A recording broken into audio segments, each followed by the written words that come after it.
Steve Jobs disait « La seule manière de faire du bon travail, c'est d'aimer ce que vous faites ».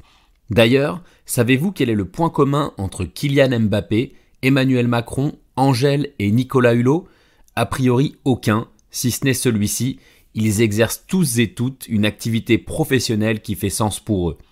Si vous faites partie des personnes qui envient le quotidien de ces individus qui vivent de leur passion, alors cet épisode est fait pour vous. Car oui, quelles que soient vos valeurs, les passions qui font sens pour vous et vos loisirs, la bonne nouvelle est qu'il est possible d'en vivre, à une seule condition, celle de débuter un travail d'introspection.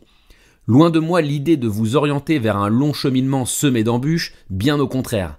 Pour en parler et vous accompagner dans votre quête d'une vie professionnelle idéale, j'ai proposé à une experte du sujet, Chloé Toiti, fondatrice d'Authentique Talent, de nous partager ses précieux conseils. Mais avant d'accueillir Chloé dans les meilleures conditions, je vous pose une question.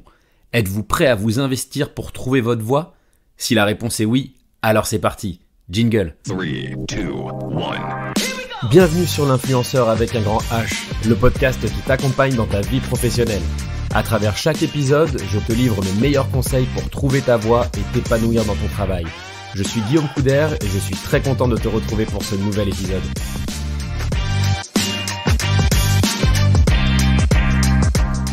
Salut Chloé. Salut Guillaume. Je suis très content d'être avec toi aujourd'hui pour enregistrer autour de comment trouver sa voie professionnelle. C'est quand même un sujet passionnant aujourd'hui, d'autant que les candidats ne se sentent pas forcément en confiance. Est-ce que tu peux, en quelques mots, te présenter ? D'ailleurs, je te propose même un petit challenge, si tu l'acceptes. C'est que dans ta présentation, tu intègres le terme de talent et de candidat. Ok, bon, c'est assez facile. Merci, et déjà, merci de m'avoir invité. Je suis ravie de parler de ce sujet qui me passionne. Donc, talent et candidat. Pour me présenter, moi j'ai un parcours très classique, j'ai fait une école de commerce, je me suis passionnée pour le domaine des RH et en fait je me suis passionnée très vite pour le domaine du talent management. Donc c'est-à-dire que j'ai travaillé exclusivement dans des cabinets qui aident des entreprises à identifier et développer les talents, que ce soit chez leurs candidats, chez leurs collaborateurs en interne et également pour identifier quels sont les leaders de demain dans leurs entreprises. Et puis, il se trouve qu'il y a 6 ans, j'ai eu envie de tenter l'aventure entrepreneuriale, donc j'ai créé ma boîte qui s'appelle Authentique Talent. On continue à faire du conseil en talent management, donc toujours sur les mêmes sujets pour des clients de toute taille. On bosse pour des boîtes du CAC 40, on bosse pour des startups, on bosse pour des ETI, et on les accompagne sur toutes ces problématiques. Et puis on travaille aussi avec des individus qui se posent des questions sur leur projet professionnel. Au bout du bout, ma question c'est... comment se fait-il qu'on passe à peu près 60% de notre temps éveillé au boulot et qu'il y ait autant de personnes qui s'y épanouissent pas et qui n'ont pas simplement trouvé l'endroit où à la fois ils vont s'éclater, à la fois ils vont pouvoir exploiter leur talent, et on est là pour aider et les entreprises et les individus à travailler là-dessus. Et notamment du coup on travaille bien sûr avec les gens qui sont déjà dans l'entreprise, mais avec les candidats également. Ça c'était pour placer le deuxième mot. Bravo, c'était pas forcément évident. Donc on a un peu touché du doigt déjà le contexte global du marché du travail. Est-ce que tu peux nous en parler un peu plus ? On est dans un contexte qui est quand même un peu particulier, post-Covid. On parle de pas mal de termes, je vais peut-être te laisser les présenter. Est-ce que tu peux nous parler, nous décrire, nous donner un peu le portrait robot du marché du travail actuellement ?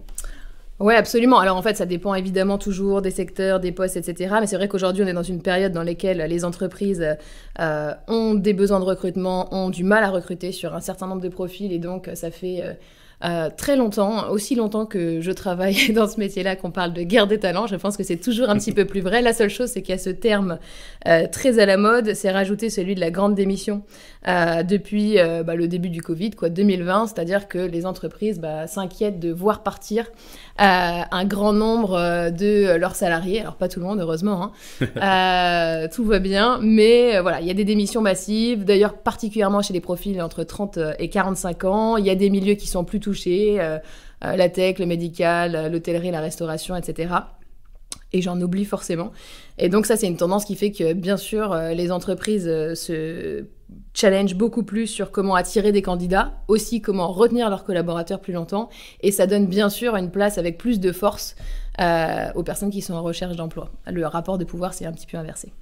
C'est ça, donc ce rapport de force qui s'est un peu inversé, on va dire, qui est plutôt favorable aux candidats. Et ce que je vous propose du coup aujourd'hui avec Chloé, du coup, qui a bien accepté d'échanger aujourd'hui, c'est de parler des candidats, donc qui sont en recherche d'emploi, qui soient de n'importe quel niveau d'ailleurs, un niveau bac ou même pas d'ailleurs, par exemple des collégiens, des lycéens qui pourraient aussi chercher leur voie, ou des bac plus 5 aussi, mais aussi de faire un petit focus sur les salariés qui souhaiteraient repenser leur vie au travail, changer de voie complètement. Donc on va aborder ces deux sujets-là avec toi, Chloé. Est-ce que tu peux déjà donner un conseil aux candidats qui nous écouteraient aujourd'hui sur comment est-ce qu'on peut trouver sa voie, trouver son métier, trouver son secteur d'activité idéal? C'est pas évident, il y a plein d'outils qui cohabitent aujourd'hui, les bilans de compétences, l'ikigai, tout un tas de méthodes. Quelles sont les méthodes les plus efficaces? Comment on fait aujourd'hui pour trouver sa voie? Alors, il y a plein de façons de faire et surtout, il n'y a pas une bonne façon qui va fonctionner exactement de la même forme pour tout le monde. Donc ça, c'est le premier point, c'est de se dire, il n'y a pas la solution parfaite. Par contre, ce qui est sûr, c'est qu'aujourd'hui, l'un des meilleurs moyens de bâtir son projet professionnel, que vous ayez 18 ans ou 40 et que vous posiez ces questions-là, c'est quand même très souvent de se faire accompagner. Pourquoi ? Parce que moi, aujourd'hui, quand j'accompagne des gens qui sont dans des logiques, par exemple, de transition de carrière, qui ont envie de faire un virage à 180 degrés, d'oublier tout leur job et puis de recommencer, on a besoin d'un regard extérieur. Il y a des moments où, en fait, quand on est dans une logique de bâtir son projet professionnel, on peut avoir un peu d'anxiété, on peut avoir peur de se tromper, on peut avoir peur aussi de fantasmer certains postes en se disant je me verrais bien dans tel ou tel secteur, mais en fait, est-ce que vraiment ça va me plaire ? Et se faire aider, ça permet d'amener un regard extérieur beaucoup plus neutre. Et puis, ce qui est difficile, c'est que très souvent, les gens qui sont là pour vous aider, c'est potentiellement votre famille, vos amis, vos proches, qui ont eux-mêmes leur propre histoire, qui projettent sur vous. Donc, il n'y a pas forcément toujours le bon degré de neutralité. Et puis, ils peuvent avoir aussi des intérêts par rapport au choix que vous allez faire. Donc, c'est vrai que, alors je suis un peu parti pris, mais moi, je trouve que se faire accompagner par un professionnel, un coach qui a rien à gagner que vous preniez la voie de droite ou la voie de gauche, ça peut être hyper utile. Et puis, le deuxième point, c'est il y a des outils aujourd'hui qui vous aident à vraiment faire le point de façon honnête et objective sur vos valeurs, vos moteurs principaux. Il y a des tas de gens qui sont persuadés, parce qu'on leur a mis ça dans la tête, parce que c'est leur modèle familial, qu'il faut qu'ils trouvent un job dans lequel ils vont gagner beaucoup d'argent, par exemple. Et quand ils prennent le temps de de passer des outils de personnalité, par exemple, comme aujourd'hui, nous, on utilise dans des coachings, ils se rendent compte qu'en fait, au-delà de ce qu'on leur a inculqué comme type de croyance autour de l'argent, c'est finalement pas le premier driver qui va les aider à s'épanouir. Malheureusement, ça peut mettre pas mal d'œillères, parce que si je fais un choix qui va me permettre de gagner beaucoup d'argent plus tard, en fait, ça va me retirer peut-être des options qui sont plus liées à ma passion et qui seraient peut-être un peu moins rémunératives. Donc voilà, d'où l'intérêt, je trouve le premier point, c'est d'être honnête et de prendre du recul sur ses propres valeurs, sur ses propres drivers, et donc pour ça, de se faire accompagner avec des experts et des bons outils. Alors, juste peut-être sur ce point-là, parce que c'est hyper intéressant. Donc, j'arrive chez un coach, j'ai envie d'être accompagné pour trouver ma voie professionnellement. Sur quoi on va travailler ? Quelles sont les méthodes ? Comment ça va se passer, en fait, concrètement, une séance ? Et combien ça coûte aussi ? Ah, c'est une très bonne question. Alors, il y a à boire et à manger sur tes deux questions, Guillaume, en fait. Combien ça coûte ? Vous allez trouver des coachs qui sont hyper accessibles et qui vont vous coûter, 50 € la séance. Et puis, vous avez des coachs qui sont beaucoup plus onéreux et qui vont vous coûter jusqu'à 1 000 € la séance facilement. Donc, évidemment, vous allez me dire qu'il y a un fossé entre les deux. Moi, je recommanderais de faire attention parce qu'aujourd'hui, le prix n'est pas forcément toujours synonyme de qualité. Et en même temps, je ne choisirais pas aujourd'hui un coach par rapport à l'investissement parce que c'est quand même un choix important. Voir un coach qui va me coûter moins cher et qui va me convaincre que ma voie, c'est de faire de l'artisanat, alors qu'en fait, fondamentalement, je ne suis pas du tout faite pour ça, je trouve que c'est un risque que je ne suis pas prête à prendre. Donc, l'investissement, et je pense que malheureusement, des fois, on a du mal à le mesurer, l'investissement, il est important parce qu'il conditionne quand même votre bien-être professionnel pour pas mal d'années, même si vous avez évidemment le droit de changer de voie. Donc, choisir un coach qui est certifié. Voilà, ça, c'est ma première réponse. Et comment on le trouve, du coup, ce coach certifié ? Est-ce qu'il y a des bases de données ? Alors, évidemment, moi, je vais plutôt les conseiller, leur conseiller d'aller te voir toi, Chloé. C'est gentil. Comment on les trouve ? Est-ce qu'il y a des annuaires accessibles ? En fait, tu as des entreprises, comme la mienne, mais il y en a d'autres bien sûr, dont le métier, c'est de sélectionner des coachs à la fois en s'assurant que ils ont bien eu une formation certifiante, ils ont fait une formation sérieuse de coaching, qui respectent toutes les règles de déontologie autour du coaching, qui se font superviser, donc en fait, qui se remettent en question sur leur pratique, bref, qui suivent finalement toutes les pratiques qui font que ça va être des coachs de qualité. Donc, soit de faire confiance à une entreprise qui fait ce boulot pour vous et qui les sélectionne sélectionne en fait, donc c'est un vrai travail, soit à minima, de vous assurer quand vous allez démarrer un travail avec un coach de sa formation, est-ce qu'il a été certifié d'un réseau de coachs reconnus, pour quand même vous sécuriser un petit peu sur le sujet. Ok, bon, déjà, donc c'est faisable. C'est quelque chose qui est accessible, en plus avec différents niveaux de tarifs. On s'investit en fait comme si on allait voir un psy en fait. C'est exactement ça. Et d'ailleurs, de la même façon, quand tu vas voir un psy, c'est hyper important sur ta première séance de coaching de sentir, et c'est vraiment de l'intuition, si tu te sens à l'aise avec le coach. Et là, il n'y a rien qui s'explique, il n'y a pas d'explication à donner. En fait, ta première séance, tu dois avoir le droit de parler gratuitement à un coach pendant une première séance, même si c'est qu'une demi-heure, pour savoir si tu le sens, si le feeling y passe, parce que vous pourrez pas faire un bon travail avec un coach si vous vous sentez pas à l'aise pour vous confier de façon très transparente.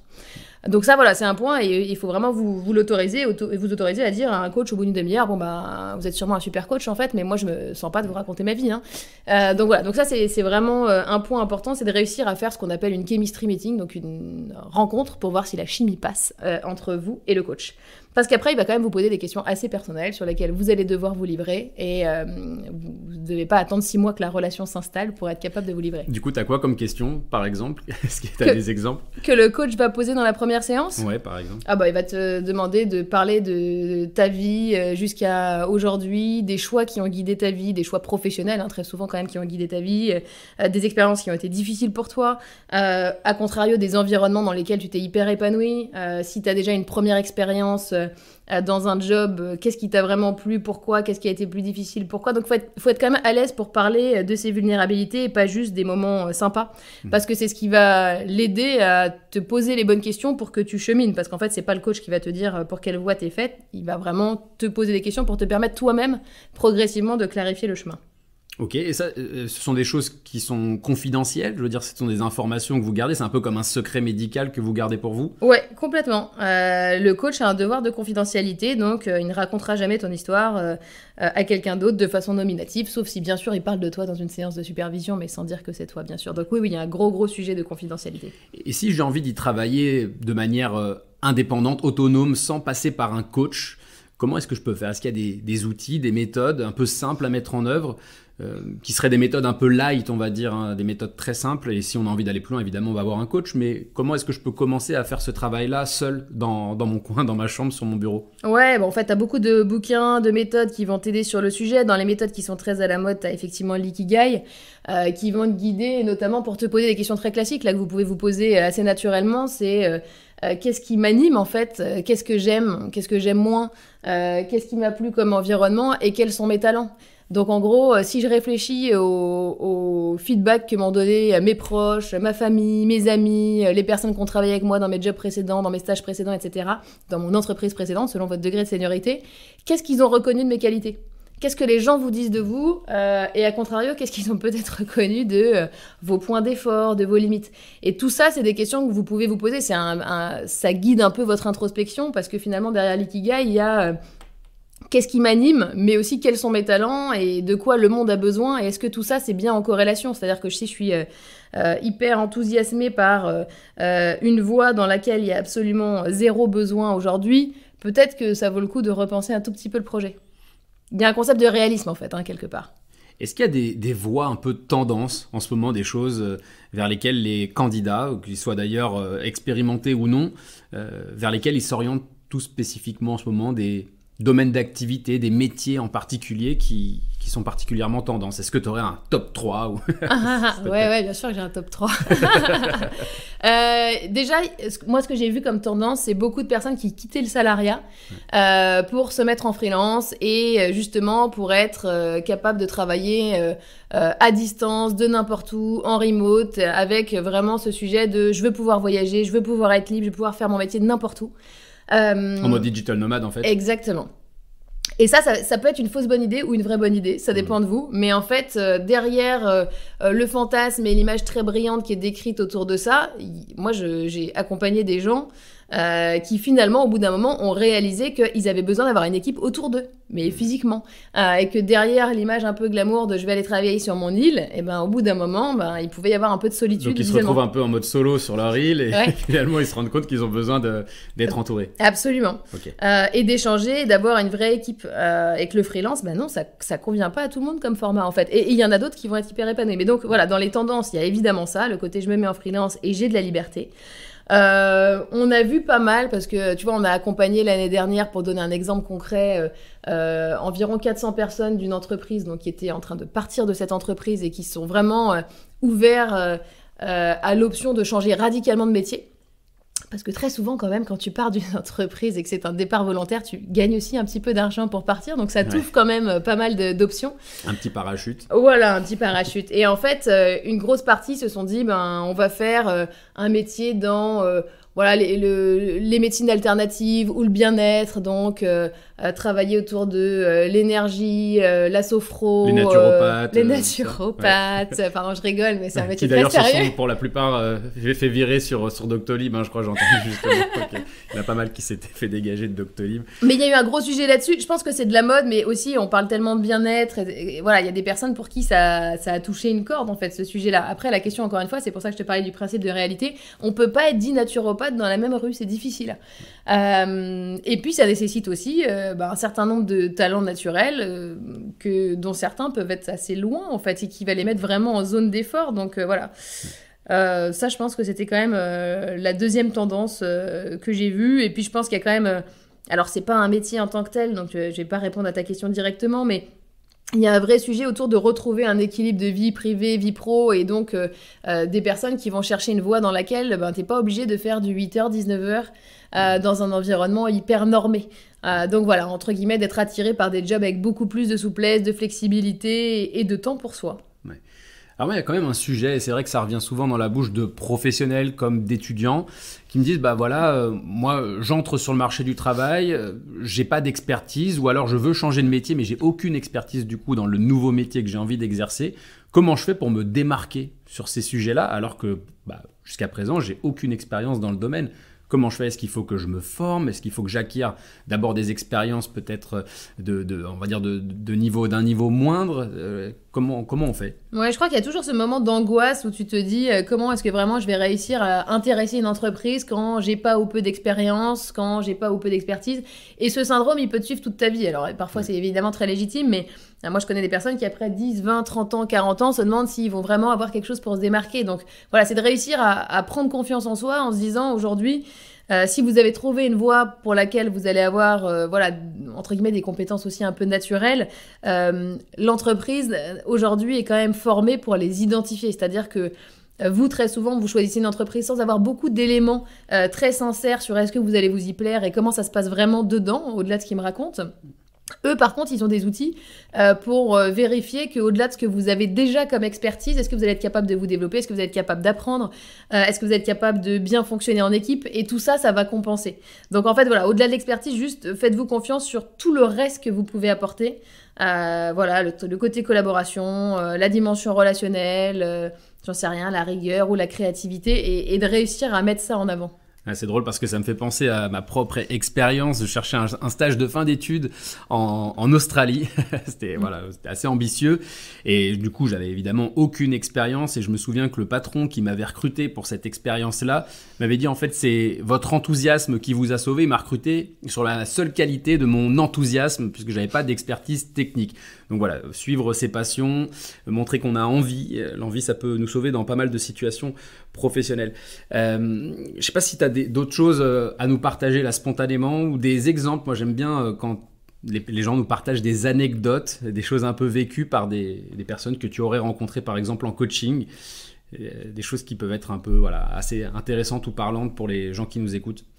Moi, en fait, l'exemple que j'ai envie de te donner, c'est qu'en coaching, en accompagnant des gens parfois très jeunes, parfois très expérimentés, il y a quelque chose qui revient régulièrement, c'est le doute. Donc le doute en ses compétences, en ce qu'on va pouvoir apporter, alors que c'est une évidence parfois que la personne a des tas de choses à vendre et que pour connaître le marché de l'emploi, je sais qu'il y a des tas d'entreprises qui seraient ravies de les embaucher. Donc déjà, juste de se dire, évidemment, j'ai le droit de douter. D'ailleurs, heure, parfois c'est bien, parce que ça me permet de me remettre en question et d'apprendre des choses. Mais très souvent, les entreprises, et je refais le lien avec la grande démission, les entreprises ont besoin de talent aujourd'hui et ont sûrement besoin de vous. Donc voilà, donc ça, je pense que c'est quand même un point qui est important. Je pense que le deuxième truc que je vois quand même beaucoup dans des coachings, c'est des personnes qui se sont posées assez peu de questions parce qu'il y avait une voie toute tracée depuis toujours, parce que naturellement... votre père vous dit tu feras médecine comme moi ou tu feras une école de commerce comme maman et que du coup voilà vous suivez la voie, enfin, ce qui a été normal pendant des années, et nous on se retrouve à coacher des personnes qui au bout de 20 ans se disent je me suis jamais posé la question de est-ce que ça me plaît vraiment, je suis plutôt heureux mais c'est pas non plus comment dire un kiff tous les jours de venir bosser dans ce job là. Et en fait c'est une chance incroyable aujourd'hui si vous êtes au tout démarrage, que de vous laisser le temps de douter, que de vous laisser le temps de choisir, que de vous laisser le temps de vous tromper, plutôt que de foncer tête première dans une voie qui est toute tracée. Et aujourd'hui, je pense qu'on a beaucoup plus le droit de se tromper, là où avant, il était assez mal vu de la part des recruteurs de changer tout le temps de métier, etc. Et on avait l'impression, enfin moi personnellement, quand je suis sortie de mes études il y a quelques années, je me suis dit si je fais le mauvais choix maintenant et que je change au bout de 3 ans, je vais me griller, on va me dire que je suis instable, etc. Aujourd'hui, on a le droit de se tromper, donc vous avez le droit de tenter des choses. Ouais. La seule chose, c'est de prendre le temps d'en apprendre des enseignements à chaque fois et de vous dire ok, bon voilà, ça m'a pas plu. Concrètement, qu'est-ce qui m'a pas plu? Et de pas jeter le bébé avec l'eau du bain. Moi, je sais que des fois, il y a des gens qui me disent ma dernière expérience, elle m'a pas plu. J'étais commercial dans telle entreprise. Bon, je vais changer de voie.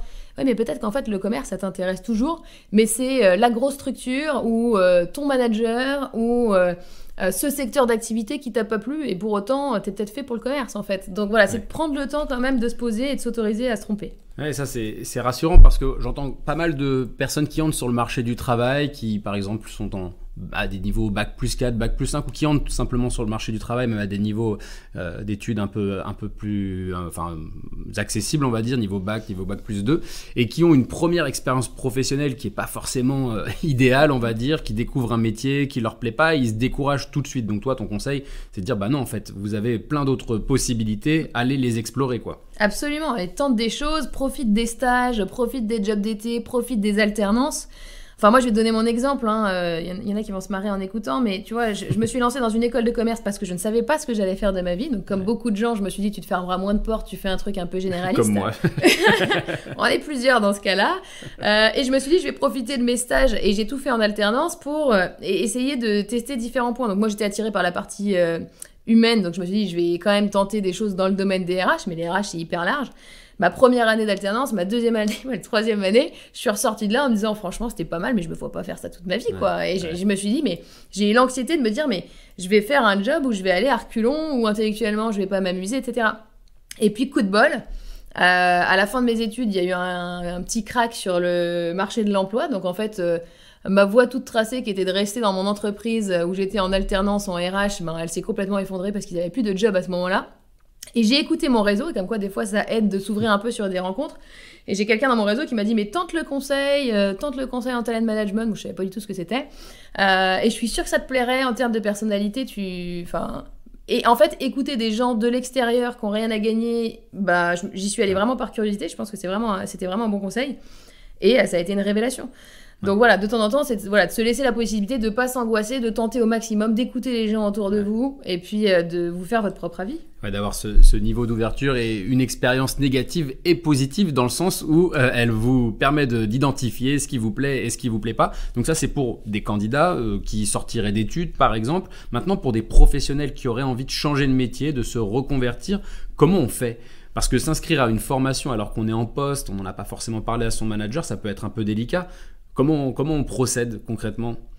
Alors déjà, ce qu'il faut dire, c'est qu'aujourd'hui, ça dépend vraiment de l'entreprise dans laquelle vous êtes, mais aujourd'hui, il y a des entreprises qui sont prêtes à vous accompagner dans votre réflexion. C'est-à-dire que moi, aujourd'hui, j'ai des clients des entreprises dans tous les types de secteurs qui se disent, quand j'ai un collaborateur qui est un petit peu largué, qui partage de façon très transparente sa situation et qui dit je suis peut-être bien chez vous aujourd'hui mais franchement je me vois pas continuer à faire ce job pendant 5 ans, et ça laisse la possibilité à ces entreprises, si elles ont envie de vous garder parce qu'elles ont apprécié quand même des qualités chez vous, de vous payer un accompagnement. Donc ça peut s'appeler bilan de compétences, ça peut s'appeler coaching d'orientation, etc. Mais de vous offrir un temps pour réfléchir sur vous en étant clair sur le fait que peut-être que vous allez les quitter à l'issue, ou à contrario, sur le fait que peut-être vous allez trouver une autre voie en interne sur un autre job, et ils ont tout intérêt à ce que vous restiez engagé plutôt, donc engagé sur un job qui vous plaît, plutôt que de rester dans votre poste et de vous morfondre dedans en fait. Donc mon premier conseil, c'est très long, mais mon premier conseil, c'est oser en parler en fait. Oser en parler, puis oser en parler parce que ça se voit.